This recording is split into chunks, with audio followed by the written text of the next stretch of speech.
for. We gon' take it up from last year. Shoot on my shot, boy, I'm long range. Me and the team on the same thing. Stayed down, never switched up.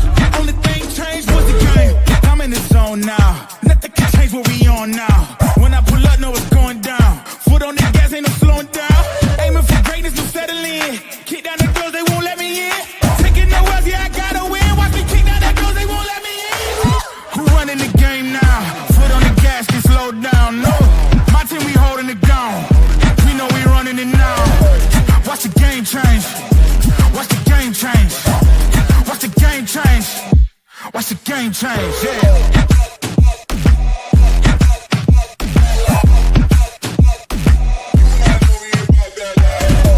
Watch the game change. Watch the game change.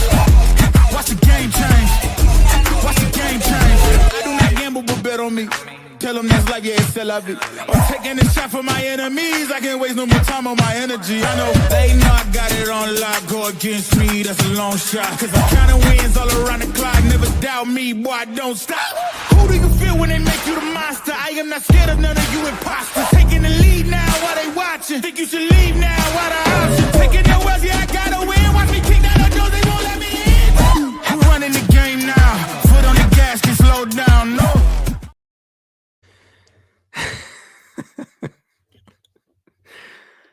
Oh my gosh. What is there to say that has not already been said? I mean, seriously, what is there left to say that we haven't already mentioned during these streams? The Cleveland Cavaliers can do anything. If I'm taking anything away from this entire run, it's that the Cavaliers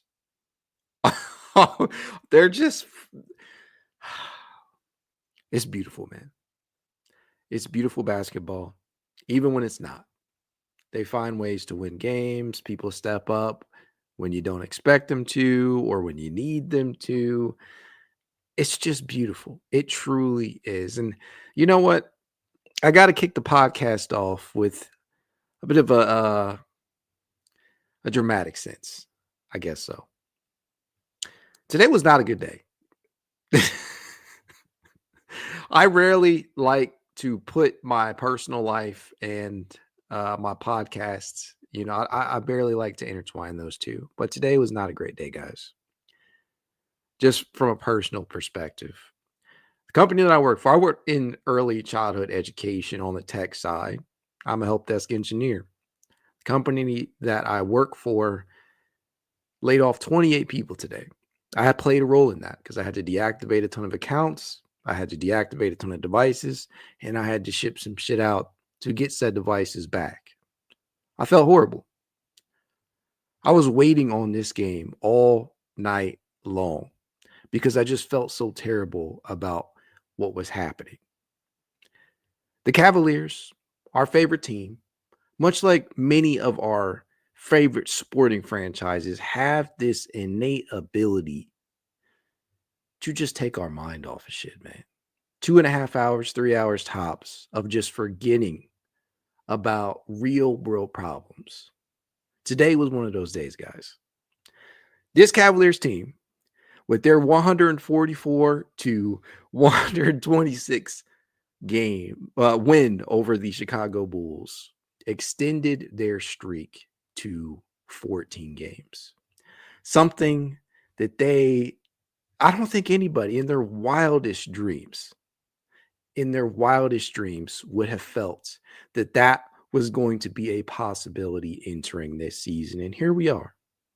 The Cavaliers have become just the 1, 2, 3, 4, 5, 6th team in NBA history, if I'm not mistaken, to win at least 14 games to start a season.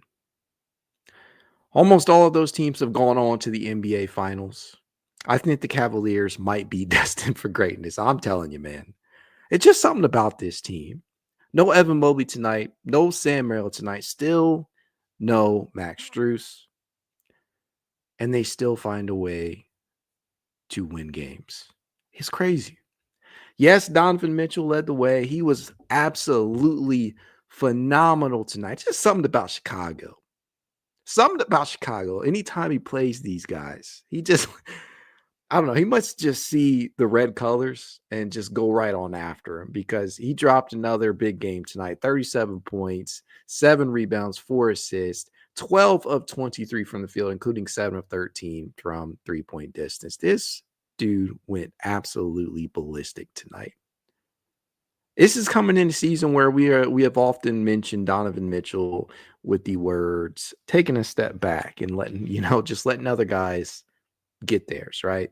Letting Darius Garland and Evan Mobley take over at certain points. And that has happened, right? Darius Garland had a phenomenal game tonight. Darius Garland has been closing games out in a way that, honestly, I'm not sure I felt comfortable with Darius Garland at any point last season closing games out. Anytime we were in that type of scenario, I'm like, okay, give the ball to Donovan Mitchell. Let Donovan handle the final possessions of the game. Let Donovan close. This season, it's not been that way at all. Darius Garland has returned to all-star caliber form. I am just as comfortable with Darius closing as I am with Donovan closing. And it's been phenomenal, to say the least.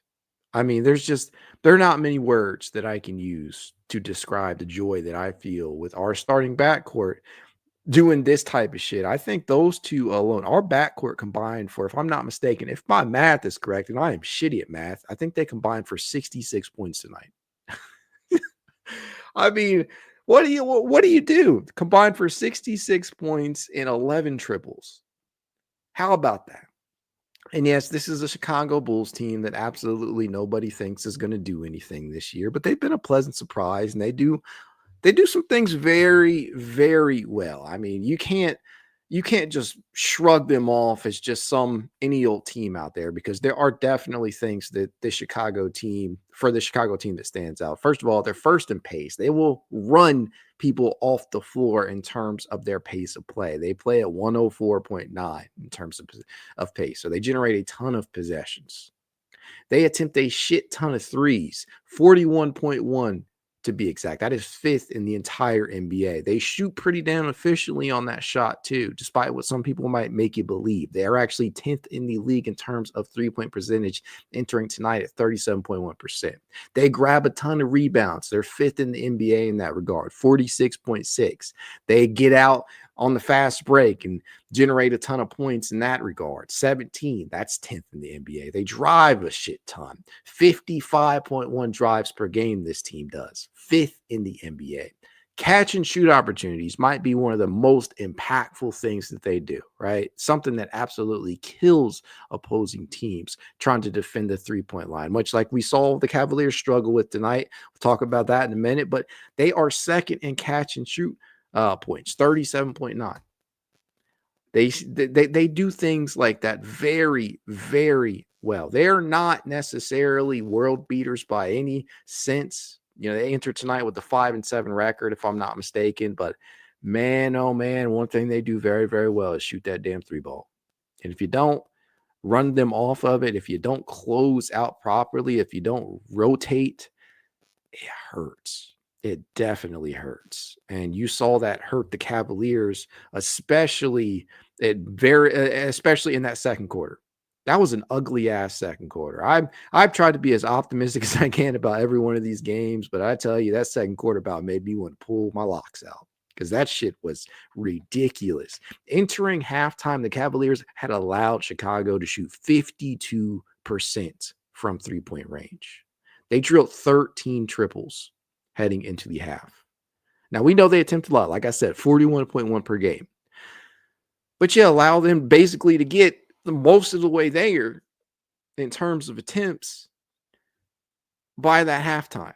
It was the zone that we were playing, and we absolutely got cooked. And I think you had no choice but to go there at various routes because of who was out there. George Niang, bless his heart, he is not nowhere near the caliber defender that Evan Mobley is. Cannot cover the same amount of space out there on the perimeter, cannot rim protect the same way that Mobley does. So yeah, I think that's why we chose to employ more of a zone tonight rather than a man.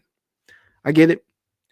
Did not work out through large stretches, but Niang definitely redeemed himself. And so those of you who have been George Niang haters, I I got to say, man, as much as we hated seeing Patrick Williams and some of the other bigs out there, rotate around and move around him out there, Niang was impactful. He would score 14 points, pull down 8 rebounds, and he drilled 4 triples tonight. If I am not mistaken, Niang actually scored 11 of his 14 points in the third quarter. He was pivotal in that momentum swing in that third to get the Cavaliers to have them kind of go on a little bit of a run, because this game definitely felt like there were runs at certain points. We know the Cavaliers, I think they were up by as much as 19 points. I think they were as much up by as much as 19 points, and that lead quickly evaporated. And I was starting to feel like, oh man, the Cavaliers letting the foot off the pedal. They're giving Chicago way too many open looks out in the perimeter. And I just didn't know how this one would end. But thankfully, 3 of our core 4 was available tonight, and they absolutely went ballistic. All 3 of them scored 20 or more points. I'm referring to Jarrett Allen, Donovan Mitchell, and Darius Garland, of course. Jarrett had 24 and 10. Darius finished with 29. And again, Donovan had that brilliant 37. But, they weren't even the only guys to perform. There's much to be said about what occurred off the bench tonight too. But I got to stay on Niang for a second, because this is a guy who many people wrote off after the season that he had last year. And just for context, like, guys, I want you to understand this dude.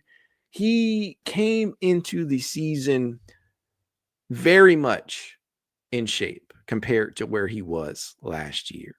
He's not dropping the 3 ball at an entirely efficient clip this year. I mean, this tonight's going to definitely help after hitting 4 of them and doing so rather efficiently. But it's not as if George has been lighting it up from 3-point distance.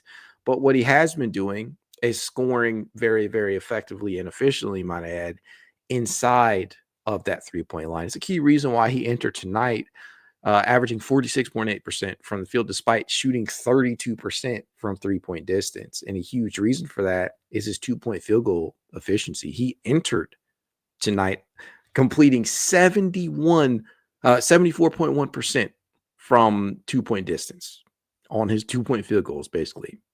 It's crazy. Absolutely crazy that he has been able to buoy his non-efficient shooting from 3-point distance with an inside game that has actually been consistent and has actually been effective. And it's a key reason why he's been able to be impactful on the offensive end despite not shooting so well. 9 slate tonight, where he draws the start in relief of an Evan Mobley, that only builds to, one, the confidence that Kenny Atkinson probably already has in him, as Niang played 25 minutes. But it also instills a confidence in George, right? George should feel very confident about where he is at right now from a rotational standpoint, at least until Max Strus comes back. Then once Max comes back, you're going to have some tough conversations. I don't know truly who's going to be ousted from the rotation, but it's just getting harder and harder to talk about it when players like Niang and Isaac, even though Isaac only scored 4 points tonight, there were a ton of plays in which, they garnered deflections out there. They changed the momentum. They stole the ball a couple of times. They got out in transition, or they affected the opposition. I mean, just take a look at what Zach LaVine was held to tonight. You got Zach LaVine, who was held to 4 of 16 from the field. This man was held below double figures, 8 points tonight for Zach, who is a routine around 20 points per game scorer. And obviously that was not all Isaac out there, but it's a collective effort, and guys are contributing when they need to, especially on the defensive end of the floor. And Niang has actually impressed me on that end as well. You ask him to defend the 3-point line, it's probably not going to work out more often than not. But Niang's big enough and beefy enough and has enough size out there in the paint to hold his own. He is not going to get pushed around the same way that we have seen some of these Cavs bigs be in the past. I mean, there are certain possessions in which, you might put Patrick Williams out there. I think we saw him up against Yabusele the other day, where he tried to back Niang down and Niang didn't budge. There are certain performances in which you can really deploy Niang out there as a rim deterrent, as crazy as it sounds. It's not always going to work out for you, but tonight it definitely did at certain points, and it's a big reason why he was able to contribute out there on the defensive end, and not just on the offensive end. But the bench, man, we must talk about the stellar play of Caris LeVert. Another huge 6-man of the year caliber worthy performance from him. 22 points, 3 rebounds, 8 assists, a very efficient 7 of 10 from the field, including 4 or 5 from 3-point distance. And he knocked down his freebies tonight. 4 or 5 from the charity stripe. Was a plus 18 on the night. Caris LeVert, my friends, has all but taken away any idea, any belief that I had of trading him by the deadline. I still believe in my heart of hearts that is a possibility, but I don't want to see it happen. I have completely gone from wanting to utilize LeVert at the deadline to acquire depth at the 4-5 position to saying, hey, let's hold on to this dude. Why mess up the vibes? Why mess up the chemistry right now? I have completely shifted my mindset, and we are just 14 games in. But this has been such a phenomenal 14 games that I'm buying what I'm seeing. Prior to tonight's performance, Caris LeVert came in averaging 11.5 points. He was averaging 4.4 assists, 1.2 steals, shooting a very efficient 53.4% from the field, including 45% from 3-point distance in just 23.5 minutes per game. It's crazy. What's better than that is some of the more advanced statistics. And when you're breaking down just how he's doing that, his catch and shoot numbers, 39.3% on catch and shoot triples, which doesn't sound insanely efficient compared to what we have seen from some of the other shooters on this roster. But when you consider how effective he had been when pulling up, Caris LeVert's been pulling up on people this year, and he's shooting a blistering 58.3% on 7 of 12 when pulling up from 3-point distance this year. He's driven the ball 68 times, and whenever he does that, he has completed 54.5% of his field goals. When teams leave him open, I don't know why the fuck you leave Caris LeVert open anymore. You know that he is a viable 3-point marksman at this point, but regardless, teams still decide to do that, and when left wide open, Caris LeVert is knocking down 61.1% of his triples. 11 of 18. It's out there. He's got 22 deflections, 1.2 steals. I mean, he's got 13. Prior to tonight, he had 13 steals coming in.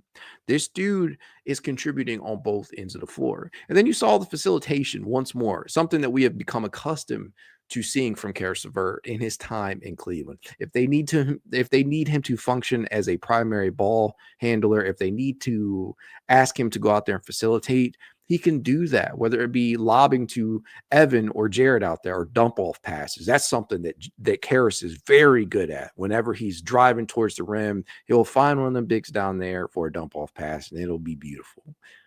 It's just something about Caris LeVert this year. And obviously, I think we all know what the elephant in the room is, or the correlation between the good play and Caris LeVert is. And I think it all comes back to Kenny Atkinson, right? Kenny Atkinson has obviously a huge believer in Caris LeVert. He's gotten him to play the most effective basketball of his Cleveland career, probably the most impactful from an impact standpoint, maybe not from a statistical standpoint, because he's not getting starters minutes anymore the same way he was during the Two's Brooklyn days. But from a pure impact standpoint, this may very well be the most impactful Caris LeVert has ever been. And I do not mince my words when I say that. I do believe he will garner serious and significant 6-man of the year attention, and I think it is justifiable at this point. I don't know if he'll win it, but I definitely think he'll be in the running. He better be no worse than a finalist this year, because with this play, he's been consistent. He's knocked the shots down. He hasn't been the biggest thing that has plagued Caris LeVert over his years is inconsistency. And can you guys I want somebody to answer me in the comments. Feel free to say how you truly feel, but I have not seen inconsistency from Caris LeVert to start this year. Have you guys? Because I haven't. I truly believe we have gotten, it hasn't been beautiful every single game, but gone are the times when the man has been hot and cold, or gone are the times when he's turned the ball over a ton. It's just not happening to start the season. And I think 14 games is a large enough sample size to say that this might be the new Caris LeVert that we see, at least for the foreseeable future, for however long he is here. I think this is what we can get out of him on a night-to-night basis. And I did not know that I would end up feeling like that prior to this season starting. I always felt like Caris LeVert was going to experience a return to significant play from Caris under Kenny Atkinson.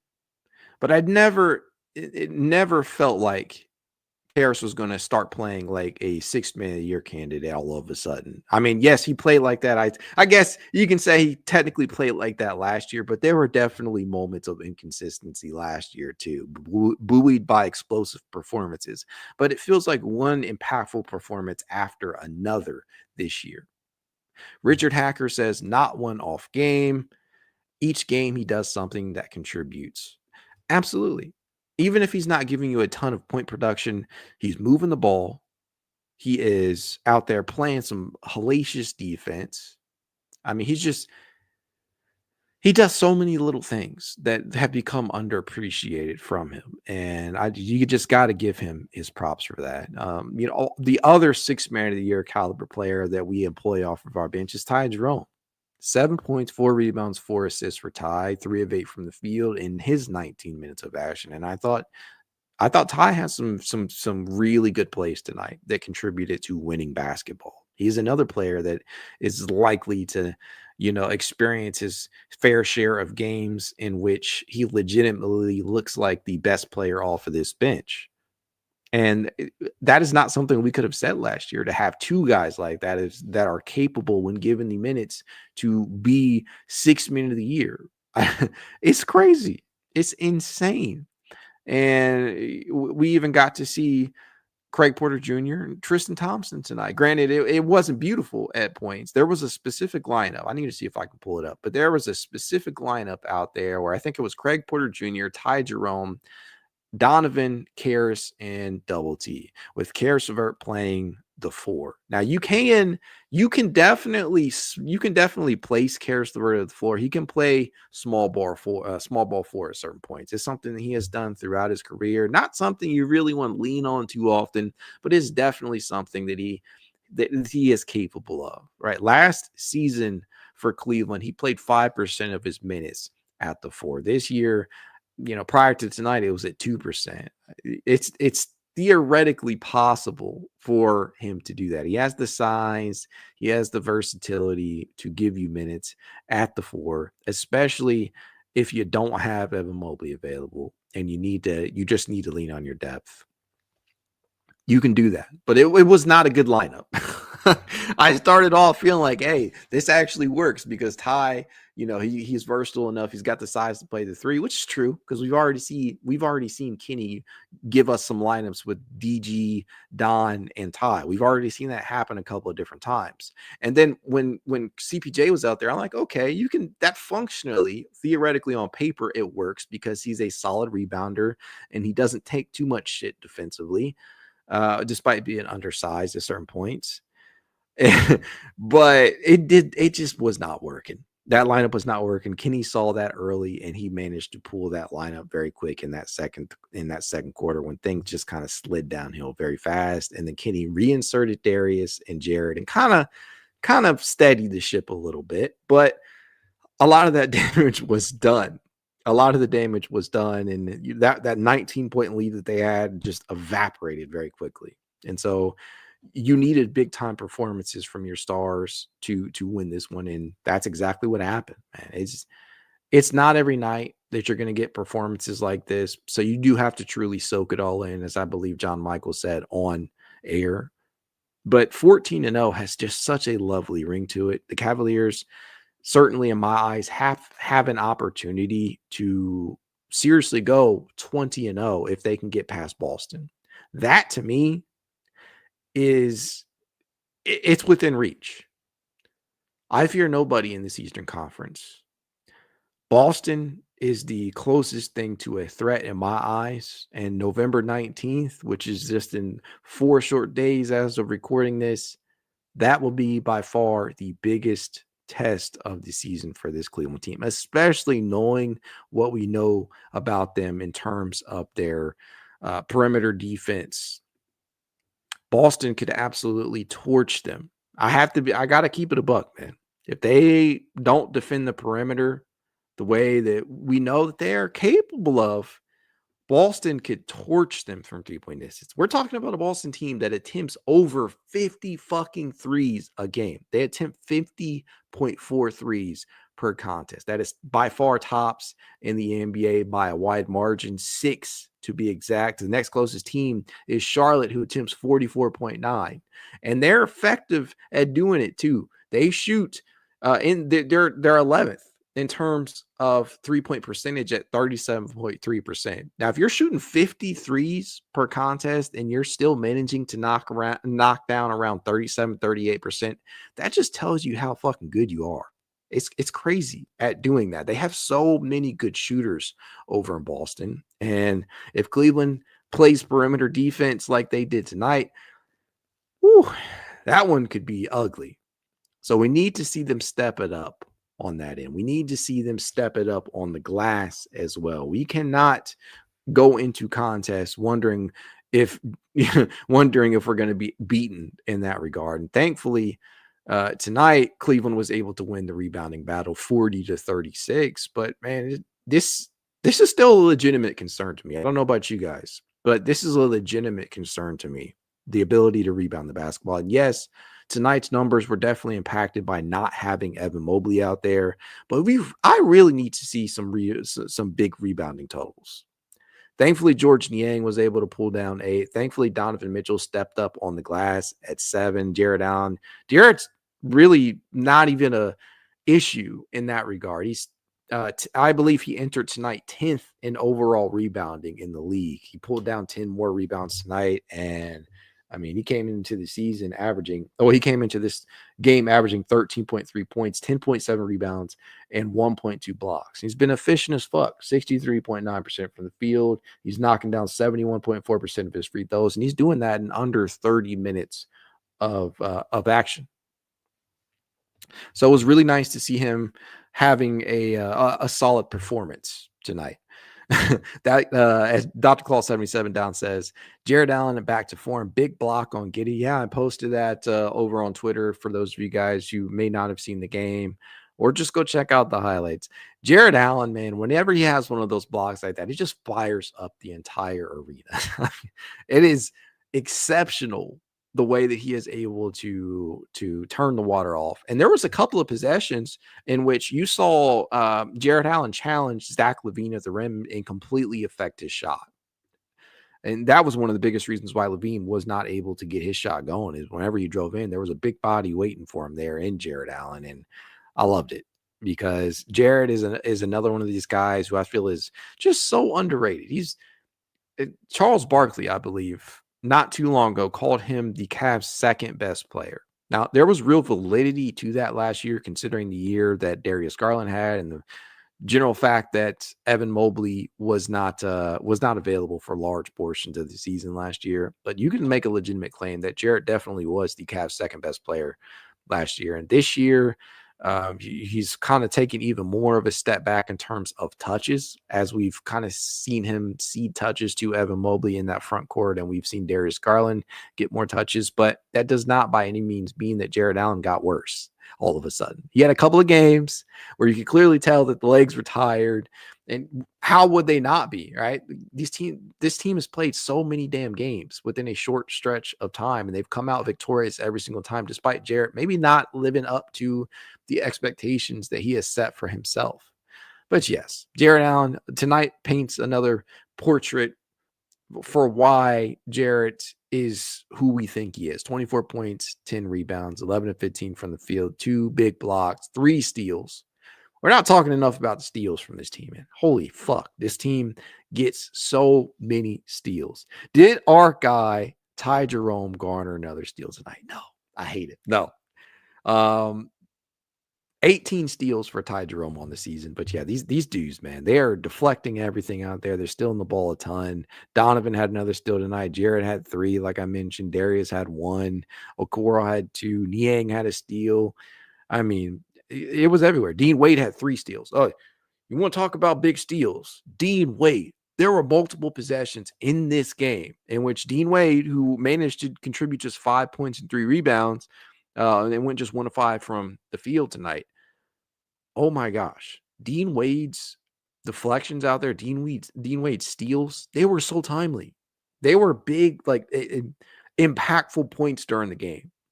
Things that actually swung the momentum for Cleveland tonight. So credit to Dean Wade for doing that in his 29 minutes of action. And I was kind of wondering how Kenny Atkinson would distribute the minutes or how he would play around with the lineup combinations with Evan Mobley not out there. And Dean Wade, if I am not mistaken, was actually the first player off the bench. I think he entered with around 7 minutes left in the first. So Niang was a very, very quick pull from the not from the rotation, but from the lineup after about 4 minutes. Obviously, he got reinserted, but Dean came in, I think, as the first off the bench. So that just speaks volumes to the game plan that Kenny Atkinson wanted to employ tonight. A lot of people were upset that Dean was not starting tonight. Honestly, I think it was the right decision to play Niang. Niang actually started 10 games last season. He was pretty efficient when doing so. I mean, you just look at his stats as you look at his stats when starting last season, and they'll tell you everything you need to know. I'm trying to pull him up because I had tweeted it out to somebody here, but he has just been so damn impactful when you look at his splits in terms of when he starts versus when he comes off the bench. Now, I did look it up. Last year, the Cavaliers did go just 4-6 in games that Georges Niang started. But I can't place the blame necessarily on him because when you look at his production when he does start, it's actually valid, right? 13.3 points, 4.4 rebounds, and he's shooting. This is last season. He shot 50% from the floor and 42.9% from three-point distance, 100% from the free throw line with a true shooting percentage of 65.4% in the 10 games that he did start last season. So he was impactful. And definitely somebody who I believe can give you the occasional spot start, which is a good thing, right? So why not allow him to do that just like he did last season at certain points and have Dean Wade come off the bench where you know that he could probably be more impactful for you, especially with not having another big body out there to spell one of Niang or Allen. And that's why we saw Tristan Thompson tonight in just 5 minutes, but it's not like you necessarily needed him. So credit to Kenny Atkinson for seeing that. Other than that, honestly, I thought we might see JT Thor tonight. I was kind of upset that we really didn't. But with this being the first game of the NBA Cup series for the Cavs, they took this very seriously. And you saw that down the stretch. I think Dr. Claw pointed it out down here. The most unreal ending to a game ever. Yeah, man, I did not expect Cleveland to go out there and try and run the score up the way that they did in those closing minutes. And I guess I probably should have, considering that point differentials definitely matter in terms of the NBA Cup and who has an opportunity to do that. But it was very, very surprising to see them go after it at the end of the game and just continue to pour it on and putting up 144. It's just absolutely ridiculous point production. Donovan Mitchell, Caris LeVert at the end of the game, just absolutely crazy to see them jacking up shots and making them, right? Or driving inside and dishing out to the perimeter, driving kicks, shit like that. But it was definitely as Real Talk Tone says, a great game from everyone. Definitely. I was very, very, very, very appreciative of the performances that we saw from each and every one of these guys. It has been just a welcome sight for a team that for so long had not used its depth. And I continue to say this, and I'm going to continue to say it until we don't see it. Kenny Atkinson said that he was going to celebrate our depth. And that's exactly what we've seen, right? Jarrett Allen was the Cavaliers' leader in minutes tonight with 37. Garland played 34. Mitchell played 34. Okoro and Niang played 26 and 25, respectively. Niang played 29. Caris played 26. Ty played 19. And then the 9th and 10th men, Craig Porter Jr. and Tristan Thompson, 6 and 5. Now, obviously, with no Merrill, no Strus, no Mobley, your rotation is going to shorten. but because Kenny may not have the same amount of trust same amount of trust for players like Tyson, Travers, and Thor just yet that he does in a Merrill or Strus, anybody else that could be out there like that. But still, Mobley being out did give way to more minutes for the reserves. There's no way in a regular game that Dean plays 29 minutes. There's probably not a big argument that you can make for Niang ever getting to 25. And let me tell you, that was a big reason why it felt like Niang was not as valuable as he has looked this year, because the usage of Niang has been completely different in terms of minutes distribution. I think the Cavaliers were forced to lean on Niang way too much last season for many different reasons. One is because they did not have that floor spacing element off the bench. They did not utilize their bench the same way they are. They didn't have Ty Jerome available, so you didn't have as much lineup versatility. And I just think that they tried to fit him into this box that maybe was not working so much. and Mobley's injury, things like that definitely hurt. But Niang is averaging a whole 4 less minutes than he was last year. 22.3 minutes per game for Niang last year, 18.2 coming into tonight this year. So 4 minutes less. And I think that was definitely one of those things that all of us were looking to see. How many minutes would he actually get? Would he start in the rotation? Because there was a huge conversation at the beginning of the year centered around whether Niang should actually be in the rotation in the first place. And that's going to come back up when Max comes back. But you just talk about the production from this bench as a whole, and I've just been very, very surprised. Victor Hacker says Sam will be back too. Yeah, Sam, I think, missed tonight with an ankle injury. I think this is his second straight game that he has missed due to that. Hopefully he can rest up and come back ready to go for, I think we play Charlotte next, if I'm not mistaken. But we got Charlotte on Sunday, and those beautiful, nice blue uniforms, right? The city edition, right? I think that's what those are. But I'm spacing out here. But yes, Sunday we take on Charlotte. It's been a long day, guys. I told you it was a long day. Did not start off good. Glad it finished well. But I'll tell you what.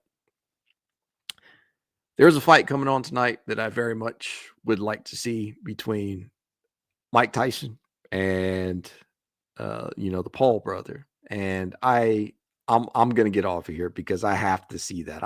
I'm sorry. I need to see that. Like I always tell you guys, if you'd like to reach out to me, now you can. It's Cavalier_pod on Twitter, TikTok, Instagram, YouTube, and more.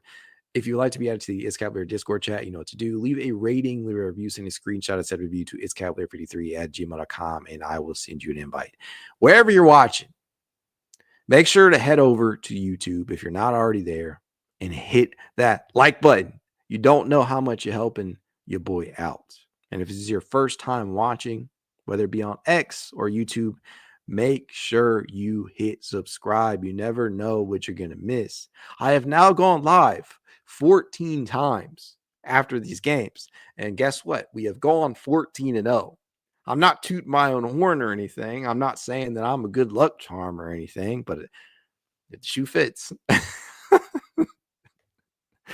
We move. We will keep on potting. Hopefully we can keep this train right on and chugging at the very least until this next game, right? We're going to take this one game at a time. They have the opportunity to start 15-0 up against Charlotte. And if they do that, they will become just the 4th team in NBA history, along with the Golden State Warriors of 2015 to 2016, the Houston Rockets of 1993-94, and the Washington Capitals of 48-49.